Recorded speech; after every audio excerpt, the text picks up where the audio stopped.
In the last video, I talked about the Mauryan Empire, and at last, we also talked about the decline. What were the factors for the decline of Mauryan Empire? उसमें हमने देखा था अशोक की death के बाद पूरे Mauryan empire के दो पार्टीशन हो जाते हैं, एक वेस्ट पार्टीशन और एक ईस्ट पार्टीशन। जो वेस्ट पार्टीशन था वो उसके बेटे कुणाल संभालते थे, जो ईस्ट पार्टीशन था वो उसके ग्रैंडसन दशरथ संभालते थे। जो वेस्ट पार्टीशन था वो ख़त्म हो चुका था क्योंकि बैक्टीरिया इन्वेजन हुआ था, और जो ईस्ट पार्टीशन था वो इंटैक्ट रहा था और दशरथ के बेटे जो उसके सक्सेसर थे उसने संभाला था। Last Mauryan king was Brihadratha, who was assassinated by Pushyamitra Shunga, and Pushyamitra Sunga established the Sunga dynasty. In this video, we will see the Sunga dynasty, then we will see the Kanva dynasty and the Satwan dynasty, who were the successors of Mauryan Empire.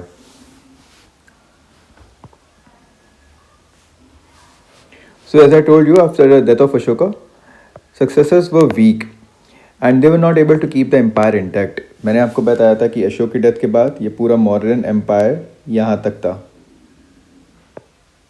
ये भी पूरा Mauryan empire था, पूरा Mauryan empire था। और अशोक की death के बाद पूरे मौर्यन एम्पायर के दो पार्टीशन हो गए थे। ये ईस्ट पार्टीशन था और ये पूरा वेस्ट पार्टीशन था।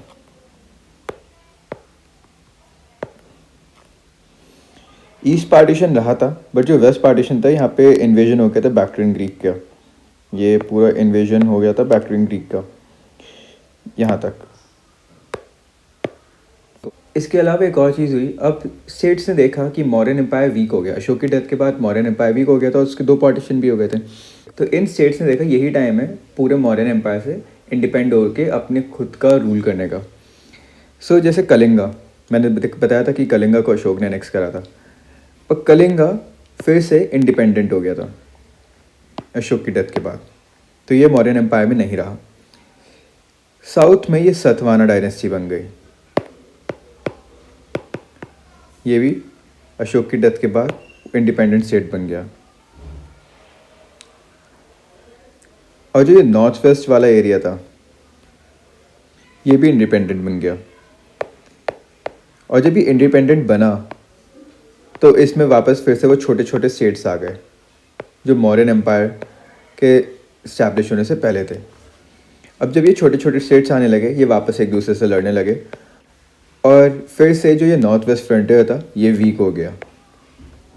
और मैंने आपको बताया कि पूरे हिस्ट्री के कोर्स आउट में हमने देखा है कि ये नॉर्थ वेस्ट फ्रंटियर वीक रहा है, और जब ये वीक रहा है तब ही इन्वेजन हुआ है। और जैसे ये वीक हुआ, जैसे ये लोग एक दूसरे से फाइट करने लगे तो फॉरेन इन्वेजन यहाँ से आने लगे। फॉरेन इन्वेजन इस साइड से आए और वो इतने ज़्यादा आ गए थे कि इस बार वो यहाँ तक भी पहुँच गए थे, यहाँ तक भी पहुँच गए थे। ऑल्दो वो इतना यहाँ तक रह नहीं पाए, बट वो वापस उन्हें रिट्रीट करना पड़ा। बट इस बार ये पूरा एरिया फॉरेन उसमें आ गया था। तो जो मौर्यन एम्पायर जो बचा वो सिर्फ यहाँ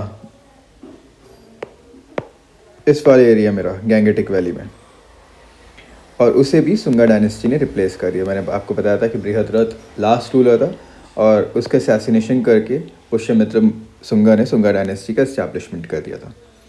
तो अशोक की डेथ के बाद वीक सक्सेसर्स थे, वो पूरे एम्पायर को इंटैक्ट नहीं कर पाए। ठीक है, प्रोविंसेस जो थी, जैसे ये वाली प्रोविंस थी, ये वाली प्रोविंस थी, उन्होंने इंडिपेंडेंस डिक्लेयर कर दी और कलिंगा एक प्रोविंस बनी, एक सतवाना प्रोविंस बनी। और जो नॉर्थ वेस्ट वाला रीजन था ये भी इंडिपेंडेंट हो गया, इसमें छोटी छोटी स्टेट्स बनी, वो एक दूसरे से लड़ने लगी। और इस बात का फ़ायदा उठा के फॉरेन इन्वेजन हुआ, यहाँ पे फॉरेन इन्वेजन यहाँ तक पहुँच गया था। और जो मौर्यन एम्पायर था वो सिर्फ गैंगेटिक वैली के आसपास ही रह गया, और उसे भी सुंगा डायनेस्टी ने, and that too was replaced by the Sunga dynasty. अब हम सबसे पहले सुंगा डायनेस्टी के बारे में देखते हैं। So the founder of Sunga dynasty was the Pushyamitra Sunga. हमने देखा था कि he killed the last ruler of Mauryans, that who was the Brihadratha. So he was the commander in chief under the Mauryas who assassinated the last Mauryan ruler. Brihadratha की army में ही एक commander in chief था, that is the सेनापति. He was the सेनापति in the बृहद्रथ's army. इसने assassination करा और इसने अपनी सुंगा डायनेस्टी स्टैब्लिश करी, ये किंग बन गया। अब इसके लिए सबसे इम्पॉर्टेंट चैलेंज था कि इस पूरे एरिया को ग्रीक से बचाना, फॉरेन इन्वेजन से बचाना। हमने देखा था कि फॉरेन इन्वेजन हो गया था नॉर्थ वेस्ट फ्रंटियर में, क्योंकि ये वीक पड़ गया था। इस वाले एरिया में फॉरेन इन्वेजन हुआ और वो धीरे धीरे यहाँ तक आने लगा, नीचे तक आने लगा। जो ग्रीक्स थे, हम इनके बारे में पढ़ेंगे नेक्स्ट वीडियो में। हम देखेंगे कि ये फॉरेन इन्वेजन किसने करा था। तो जो ये ग्रीक्स थे वो पतालीपुत्र तक आ गए थे, जो मौर्यन एम्पायर की कैपिटल थी और अब सुंगा एम्पायर की कैपिटल थी।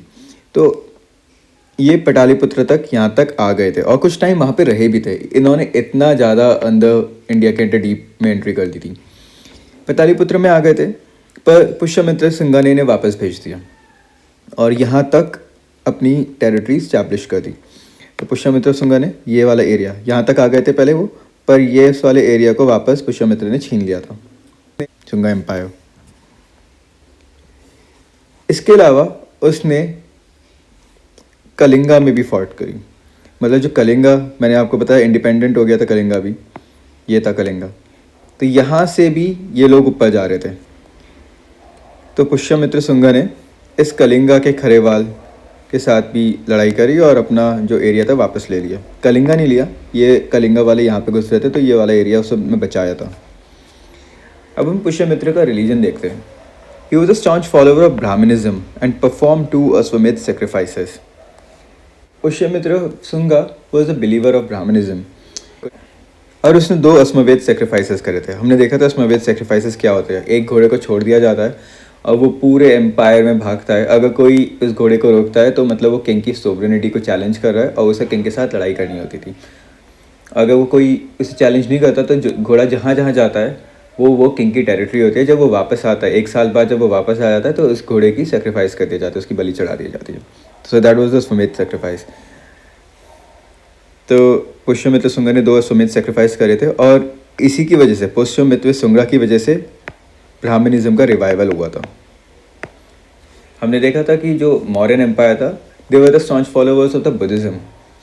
अशोक के टाइम से ही और लास्ट रूलर के टाइम तक they were the staunch followers of Buddhism and वो बुद्धिज्म को ही प्रमोट करते थे। एंड हमने ये भी देखा था कि ब्राह्मणिकल रिवॉल्यूशन हुआ था, ब्राह्मणिकल रिएक्शन आया था जब ब्राह्मण्स के इनकम पे इफेक्ट पड़ रहा था। हमने ये सब लास्ट वीडियोस में देखा था।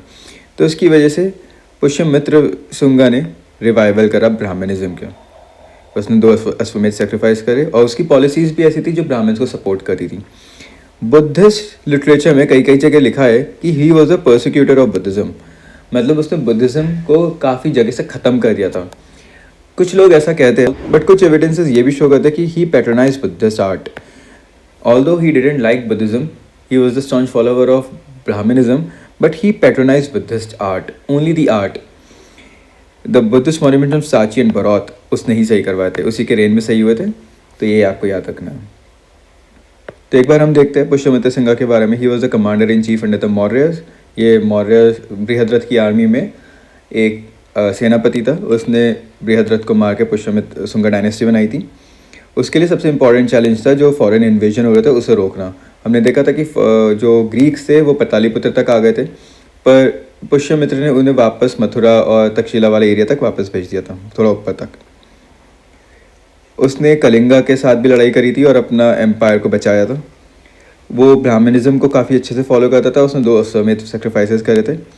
बुद्धिस्ट लिटरेचर उसे प्रोसिक्यूटर ऑफ बुद्धिस्ट बोलती है कि वो काफ़ी बुद्धिज्म को ख़त्म करता था, बट वो बुद्धिस्ट आर्ट को पसंद करता था और जो सांची और भरौत में मॉन्यूमेंट्स है उसने ही सही करवाए थे। अब पुष्यमित्र सुंगा का बेटा था अग्निमित्र सुंगा और इसका जो रेन था वो खाली था, कोई इसमें कोई इवेंट नहीं था, उसके बारे में नहीं पढ़ेंगे। फिर हम पढ़ेंगे देवभूति के बारे में। Devabhuti was the last Sunga ruler. So he was the last Sunga ruler and he was murdered by his minister Vasudev कानवा। इसके रेन में भी सिर्फ एक ही इम्पॉर्टेंट इवेंट हुआ था, वो भी इसका मर्डर, इसके अलावा कुछ नहीं हुआ था। वासुदेव कानवा एक मिनिस्टर था देवभूति की पूरी काउंसिल ऑफ मिनिस्टर्स में। हमने देखा था कि उस टाइम पे पॉलिटिकल एडमिनिस्ट्रेशन कैसी होती थी। जो मौर्यन एम्पायर की पॉलिटिकल एडमिनिस्ट्रेशन थी वही सेम आगे भी बढ़ी थी। तो काउंसिल ऑफ मिनिस्टर में एक वासुदेव कानवा था और उसने ही देवभूति का मर्डर करके अपनी कानवा डायनेस्टी को इस्टेब्लिश कर लिया था। कानवा डायनेस्टी के बारे में कोई भी ज़्यादा नहीं पढ़ना, बस ये देखना है कि एक तो इसका जो फाउंडर था वो वासुदेव कानवा था और उन्होंने 45 ईयर्स तक रूल करा था। बस इसके अलावा कुछ नहीं देखा कान्वा डायनेस्टी में।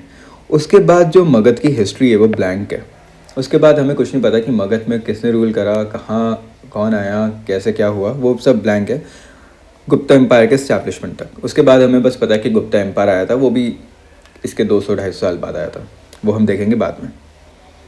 सो अग्निमित्र शुंगा पुष्यमित्र शुंगा का बेटा था और लास्ट रूलर था देवभूति शुंगा। देवभूति का मर्डर हो गया था उसी के मिनिस्टर के द्वारा जो था वासुदेव कान्वा, और उसने अपनी कान्वा डायनेस्टी बनाई थी। कान्वा डायनेस्टी ने 45 ईयर्स तक रूल करा और उसके बाद मगध की हिस्ट्री ब्लैंक है गुप्ता एम्पायर तक। अब हम देखते हैं सुंगा डायनेस्टी का इंपॉर्टेंस क्या है या फिर सिग्निफिकेंस क्या है। So the rule of Sunga dynasty was important because they defended the Gangetic valley from foreign invasion. यही सबसे बड़ा इम्पॉर्टेंट सिग्निफिकेंस है। हमने देखा था कि जो इंडो ग्रीक्स थे वो यहाँ पतालीपुत्र तक आ गए थे, यहाँ से आए थे ये लोग, ये पतालीपुत्र तक आ गए थे। इन्होंने थोड़ा ये वाला एरिया भी कैप्चर कर लिया था पूरा, तो इंडिया में काफ़ी डीप पेनिट्रेशन कर दिया था इन लोगों ने। बट जो पुष्यमित्र शुंगा था उन्होंने इसे वापस यहाँ तक, मथुरा से भी आगे, एक मिनट, यहाँ तक वापस घसीट दिया था। तो इन्होंने पूरे एम्पायर को बचा लिया था। ऑल्दो ये वाला एरिया अभी भी इनके पास ही था, बट यहाँ तक इन्होंने करा था। तो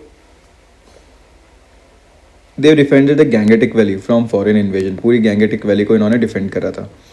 दूसरा जो सिग्निफिकेंस था, they revive Brahmanism and horse sacrifices. हमने देखा था कि Pushyamitra Shunga was a staunch follower of Brahmanism and he perform 2 Ashvamedha sacrifices. So they also revived Brahmanism and horse sacrifices. इसके बाद के जितने भी रूलर्स हैं हम देखेंगे वो मोस्टली ब्राह्मण्स थे। सो बुद्धिज़्म वाला जो टाइम था वो ख़त्म हो चुका था। They promoted the growth of Vaishnavism and Sanskrit language. Vaishnavism is a philosophy under the Brahmanism only. एक शैविज्म और एक वैष्णविज्म, इन्हें हम बाद में देखेंगे। मैं एक पर्टिकुलर वीडियो बनाऊंगा जिसमें मैं सारे जितने भी रिलीजन से स्टार्टिंग से लेके एंड तक वो उसमें बताऊंगा।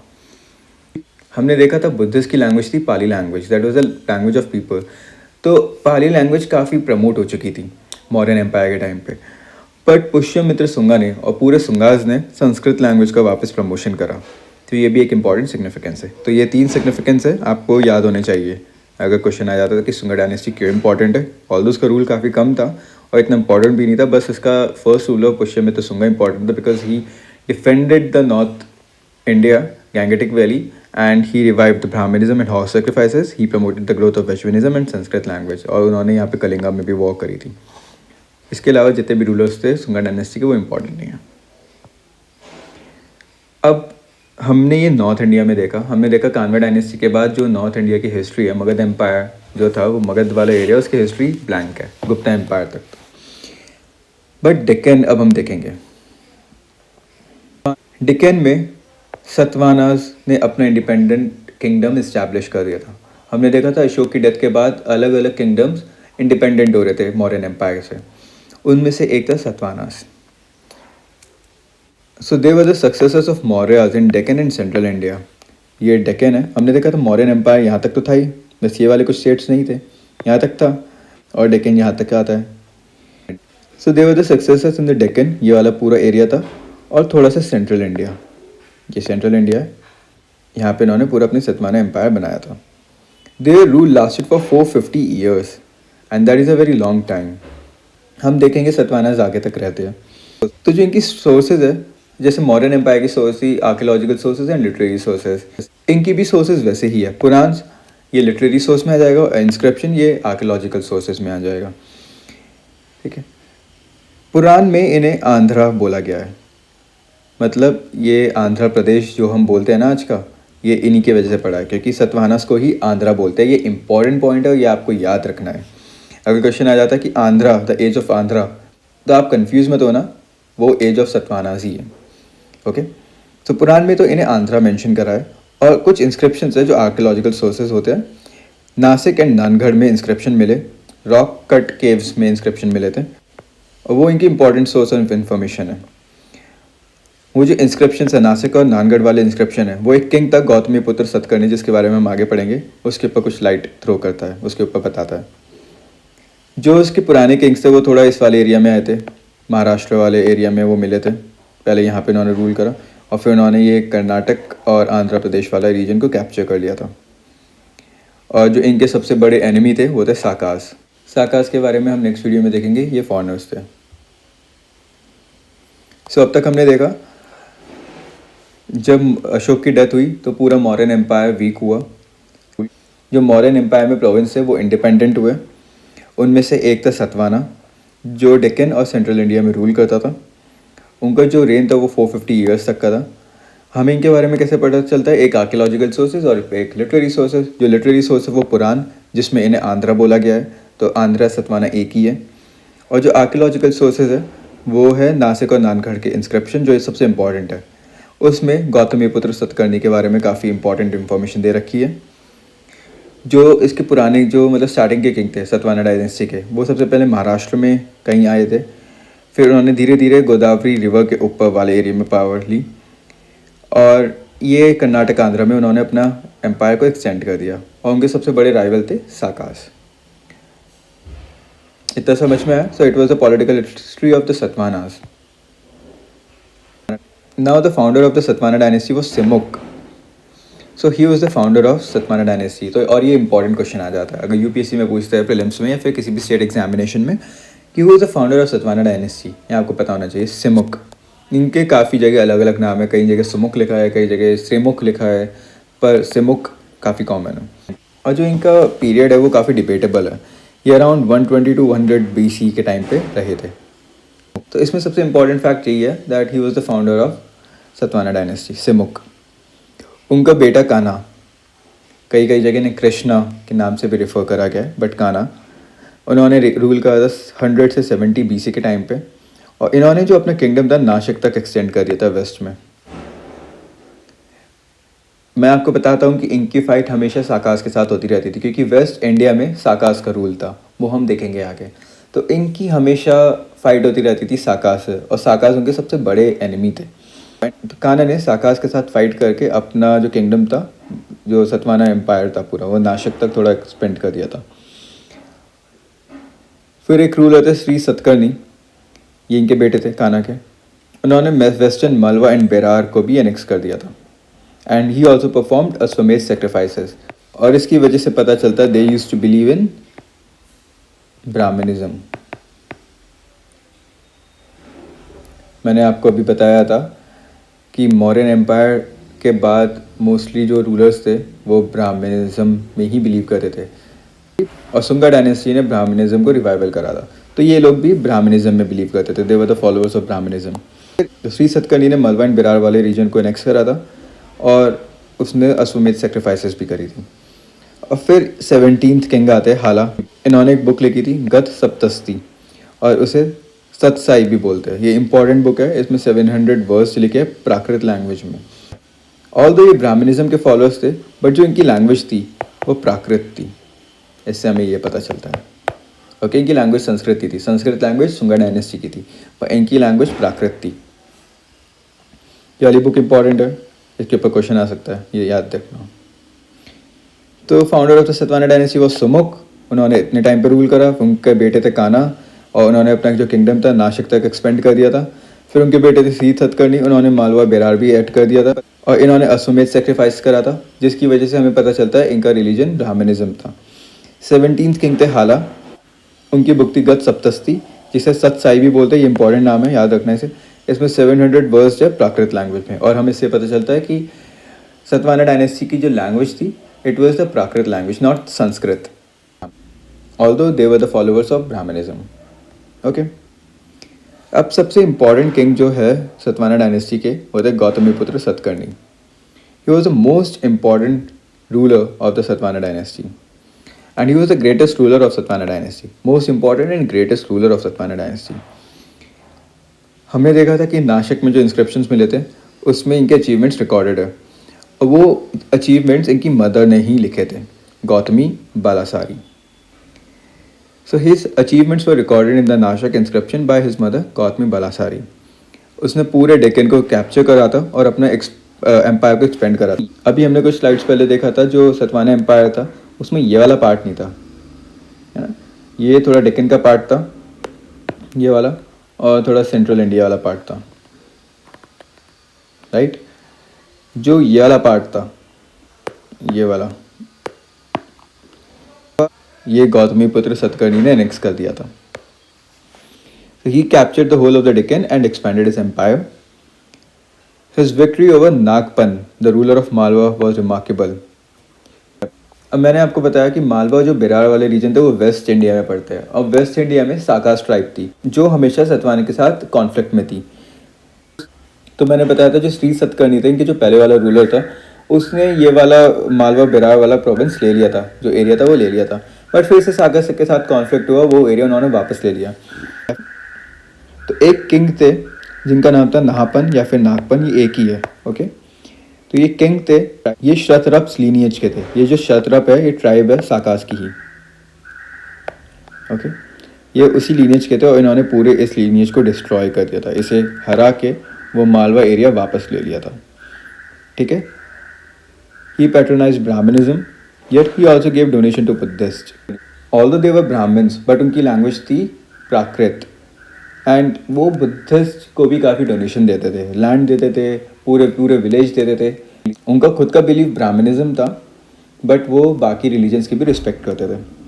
ही disposed Sakas in Maharashtra and west India.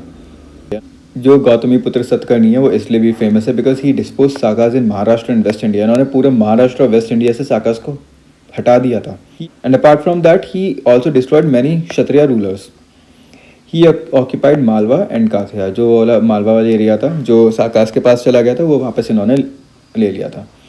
तो गौतमीपुत्र सतकर्णी के बारे में इतनी है। ही was the greatest ruler of Satavahana dynasty. हमने देखा जो उनकी अचीवमेंट्स है वो नाशक इंस्क्रिप्शन में है, उनकी मदर ने ही लिखा था, गौतमी बालासारी ने। इन्होंने पूरे डेक्कन को कैप्चर करके अपने एम्पायर को एक्सपेंड करा था। एक रूलर थे नाहपन या फिर नागपन, और गौतमीपुत्र सतकर्णी ने उन्हें हरा दिया था और पूरी उनकी लीनियज ख़त्म कर दी थी। शत्रप जो लीनियज थी साका ट्राइब की ही। He used to believe in the Brahmanism, but ये बुद्धिस्ट को भी काफ़ी डोनेशन देते थे, मतलब ये रिलीजियस टॉलरेंट थे। उन्होंने साकास को महाराष्ट्र और वेस्ट इंडिया से हटाया, काफ़ी क्षत्रिय रूलर्स को भी डिस्ट्रॉय करा, और उन्होंने अपना मालवा और खातिया वाला एरिया वापस ले लिया। फिर एक उनके बेटे थे वशिष्ठ पुत्र सतकर्णी। इनका जो रेन था 130 से 154 एडी तक था। ये गौतमीपुत्र के बेटे थे, और इन्होंने जो अपनी पावर थी वो कृष्णा रिवर, हमें पता है कि मैप पे कृष्णा रिवर कहाँ पे है, तो इन्होंने अपनी पावर को माउथ ऑफ कृष्णा रिवर तक एक्सटेंड कर दिया था। इनका जो सबसे इम्पॉर्टेंट इवेंट है इनके रेन का वो था he issued coins on which the image of ships was inscribed. आप देखिए ये कॉइन्स है जिसमें शिप्स बने हैं, ये शिप है, ये शिप बना हुआ है, ये शिप बना हुआ है, और इससे हमें ये पता चलता है कि इनकी नेवल पावर काफ़ी स्ट्रॉन्ग थी और इनका मैरीटाइम ट्रेड होता था। मतलब ये फॉरेन कंट्रीज़ के साथ इनका मैरीटाइम ट्रेड होता था। ये बहुत इम्पॉर्टेंट फैक्ट है इनके इवेंट का, ठीक है। जो ये कॉइन इशू करते थे उस पर शिप्स बने हुए थे, और इससे ये पता चलता है कि इनकी तो नेवल पावर काफ़ी स्ट्रॉन्ग थी और इनका ट्रेड होता था बाहर की कंट्रीज़ के साथ सी रूट से। जो लास्ट रूलर थे वो थे यजना Shri Satakarni. He was the last great ruler of Satavahanas and he recovered Malwa वापस साकास ने ले लिया था, and northern Konkan coast from साकास। तो ये थी पॉलिटिकल हिस्ट्री सतवाना डायनेस्टी की। अब हम बात करेंगे सतवानास की इकोनॉमिक कंडीशन की। So they made remarkable progress in the fields of trade and industry. मैंने आपको बताया था वशिष्ठ पुत्र सतकर्णी थे, उन्होंने कॉइन्स इशू करे थे जिसपे शिप्स बने हुए थे, शिप्स इंस्क्राइब थे, जिससे हमें पता चल रहा था कि उनके पास नेवल पावर काफ़ी थी और उनका मैरीटाइम ट्रेड होता था। तो ट्रेड काफ़ी एडवांस था। ट्रेड के साथ साथ इंडस्ट्री ने भी काफ़ी अच्छी प्रोग्रेस करी थी। इंडस्ट्री में हम देखेंगे कि लोगों ने गिल्ड्स बनाए थे। गिल्ड्स मतलब एक तरीके की ऑर्गेनाइजेशन। जैसे एक गोल्डस्मिथ है तो उस एरिया में जितने भी गोल्डस्मिथ है वो लोग ऑर्गेनाइजेशन बना लेते थे अपने इंटरेस्ट को प्रोटेक्ट करने के लिए, उसे हम गिल्ड बोलते थे उस टाइम के। So merchants organise guild to increase their activities. अब उनकी ऑर्गेनाइजेशन होगी तो वो लोग अपने इंटरेस्ट के लिए बात करेंगे, और जब इंटरेस्ट के लिए बात होती है तो फिर एक्टिविटीज भी बढ़ती है, मैन्युफैक्चरिंग बढ़ेगी। वो लोग पैसे वैसे डिसाइड करते थे कि कितने में सेल करना है, कितने में क्या करना है।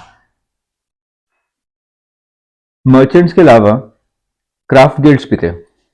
मर्चेंट गिल्ड तो थे जो लोग ट्रेड करते थे और जिनकी इंडस्ट्री थी। क्राफ्ट गिल्ड्स भी थे और उसे अलग अलग क्राफ्ट्समैन ऑर्गेनाइज करते थे, जैसे पॉटर्स। अब जो लोग पॉटरी का काम करते थे उन्होंने अपनी गिल्ड बना ली, जो वीविंग का काम करते थे वीवर्स उन्होंने अपनी गिल्ड बना ली, और जो ऑयल प्रेसर्स मतलब जो ऑयल बनाते थे उन्होंने अपनी गिल्ड बना ली। तो अलग अलग क्राफ्ट्समैन की गिल्ड बन चुकी थी। और गिल्ड तभी बनती है जब किसी स्टेट की इकोनॉमिक कंडीशन अच्छी है, ठीक है, वो लोग मैन्युफैक्चरिंग कर रहे हैं काफी, या फिर वो कुछ चीज बना रहे हैं, अब उन्हें अपने इंटरेस्ट बचाने के लिए गिल्ड्स बनानी पड़ रही थी। तो ट्रेड काफी अच्छा था वहां पे, और इंडस्ट्री भी काफी अच्छी थी। ट्रेडिंग होती कैसे थी?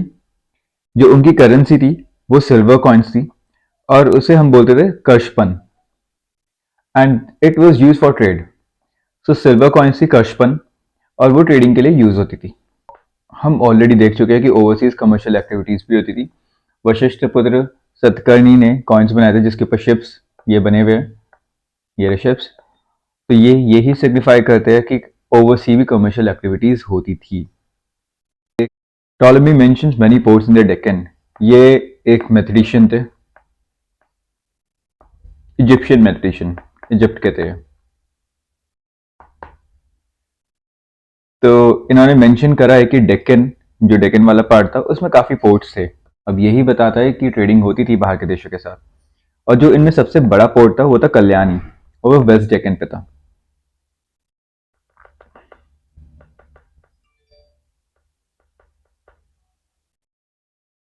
गंज कसेला एंड गंजम ये ईस्ट कोस्ट पे इंपॉर्टेंट कोस्ट है, तो ये तीन पोर्ट है, क्वेश्चन आ सकता है।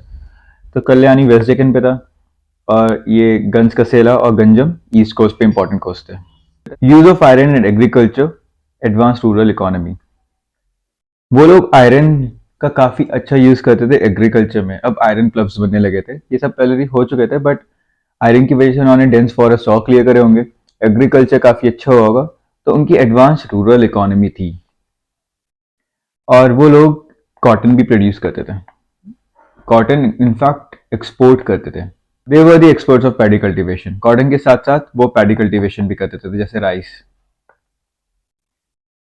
एक डिस्ट्रिक्ट है करीमनगर डिस्ट्रिक्ट, वहां पे हमें ब्लैक स्मिथ की शॉप डिस्कवर हुई है। तो ये इकोनॉमिक कंडीशन की सत्वाना की कि उन्होंने ट्रेड एंड इंडस्ट्री में रिमार्केबल प्रोग्रेस दिखाई। मर्चेंट्स ने गिल्ड ऑर्गेनाइज करी अपनी एक्टिविटीज को बढ़ाने के लिए। क्राफ्ट गिल्ड्स भी थी मर्चेंट्स के अलावा, जिसमें पॉटर्स थे, वीवर्स थे, ऑयल प्रेसर्स थे। ट्रेडिंग के लिए वो कर्शपन यूज करते थे जो सिल्वर कॉइन्स थे। हमने देखा कि उनकी कमर्शियल एक्टिविटीज भी होती थी ओवरसीज। टॉलेमी एक मैथमेटिशियन थे इजिप्ट के, जिन्होंने मेंशन कर रखा है कि डेक्कन में उनका पोर्ट था। सबसे बड़ा पोर्ट उनका कल्याणी में था जो वेस्ट डेक्कन में था, और गंज गंज कसेला एंड गंजम ईस्ट कोस्ट पे उसके कुछ पोर्ट थे। आयरन का वो काफी यूज करते थे एग्रीकल्चर में, अपने आर्मी में। एग्रीकल्चर उनकी काफी एडवांस थी, वो लोग कॉटन प्रोड्यूस करते थे और एक्सपोर्ट भी करते थे, और इसी की वजह से उनकी एक एडवांस रूरल इकोनॉमी बन चुकी थी। And they were the experts of paddy cultivation. Cotton के साथ साथ वो राइस भी बहुत ज्यादा प्रोड्यूस करते थे। करीमनगर डिस्ट्रिक्ट में हमें ब्लैक स्मिथ की एक शॉप मिली। Now we will talk about the cultural contribution. And the most important is that they patronized Buddhism and Brahminism. Although they were the main patrons of Brahminism, but उसके बाद भी वो Buddhism को काफी support करते थे। उन्होंने चैत्याज एंड बिहार बनाए। मैंने आपको बताया चैत्य और बिहार क्या होते थे। Bihar is the dwelling place for monks and Chaitya is the praying hall. So they built chaityas in Bihar, और वो monks को villages देते थे ग्रांट में, या फिर लैंड देते थे बुद्धिस्ट monks को। जैसे सुंगा डायनेस्टी ने ब्राह्मणिज्म को रिवाइव करा था गैंगेटिक वैली में, उसी तरह की सतवाना डायनेस्टी ने भी ब्राह्मणिज्म को रिवाइव करा था डेक्कन में। और इन्होंने भी अश्वमेध सेक्रीफाइसेस और राजसूय सेक्रीफाइसेस करे थे। अश्वमेध सेक्रीफाइस में ऑलरेडी आपको बता चुका हूँ, और जो ये राजसूय सेक्रीफाइस होता था ये कॉन्सेक्रेशन सेक्रीफाइस होता था। They patronise Prakrit language and literature. मैंने ये आपको बताया, they were the followers of Brahmanism, but still उनकी जो लैंग्वेज थी वो संस्कृत थी, वो प्राकृत थी। And Prakrit is the easy language as compare to Sanskrit. Sanskrit was the language of elite, जो सिर्फ काफी पढ़े लिखे लोग होते थे वो ही संस्कृत को समझ सकते थे। बट जो प्राकृत लैंग्वेज थी वो हर कोई कॉमन लैंग्वेज थी, जैसे पाली लैंग्वेज थी वैसे ही प्राकृत लैंग्वेज थी। 17th किंग थे हाला, और हमने उनकी बुक देखी थी सतसाई, और वो एक एक्सीलेंट वर्क है प्राकृत लैंग्वेज में, ये हम देख चुके हैं। उनका जो सिस्टम था, सोशल स्ट्रक्चर था, वो काफी मिक्स था। जो उसमें मैट्रियार्कल एलिमेंट भी थे और उसमें पैट्रियार्कल एलिमेंट भी थे। सो दे हैड मैट्रियार्कल सोशल स्ट्रक्चर, जैसे किंग जो था वो अपनी माँ का नाम लगाता था, अपनी मदर के नेम लगाता था, जैसे गौतमी पुत्र सतकर्णी, इस टाइप का। ऑल्दो जो राजा होता था उसके बेटे को ही थ्रोन मिलता था, वो ही नेक्स्ट किंग बनता था, उसकी बेटी नहीं बनती थी। तो ये एक पेट्रियार्कल एलिमेंट है, बट उनका मेट्रियार्कल सोशल स्ट्रक्चर भी था। जैसे राजा अपनी मदर का नेम लगाता था, गौतमी पुत्र सतकर्णी। अब जो इनके नॉर्थ वाले लोग थे, जो मगध वाले एरिया में लोग थे, जहाँ पे ब्राह्मणिज्म का रूट था, वो लोग कहते थे कि ये ब्राह्मण्स नहीं है, ये मिक्स ट्राइब है, ये साकाज और ब्राह्मण्स की मिक्स ट्राइब है। साकाज का इंडियनाइजेशन हुआ था, और इन दोनों की जब शादी वादी हुई, फिर आगे की जितनी भी जनरेशन थी, ये लोग सतवाना थे। तो जो नॉर्थ इंडियन लोग थे, मगध वाले लोग, वो इन्हें असली ब्राह्मण्स नहीं मानते थे, बट ये लोग अपने आप को ब्राह्मण्स बोलते थे। ये क्षत्रिय नहीं थे, ये अपने आप को ब्राह्मण्स बोलते थे। तो this was all about the Satavahanas. हमने वीडियो की स्टार्टिंग में सुंगा डायनेस्टी देखी, हमने फिर कानवा डायनेस्टी को देखा, और फिर हमने मेनली सतवानास को देखा। अब जो नेक्स्ट वीडियो आएगी वो पोस्ट मॉडर्न इंडिया का सेकंड पार्ट होगा, जिसमें हम फॉरेन इन्वेजन देखेंगे, जैसे बैक्ट्रियन, ग्रीक्स, ये सब।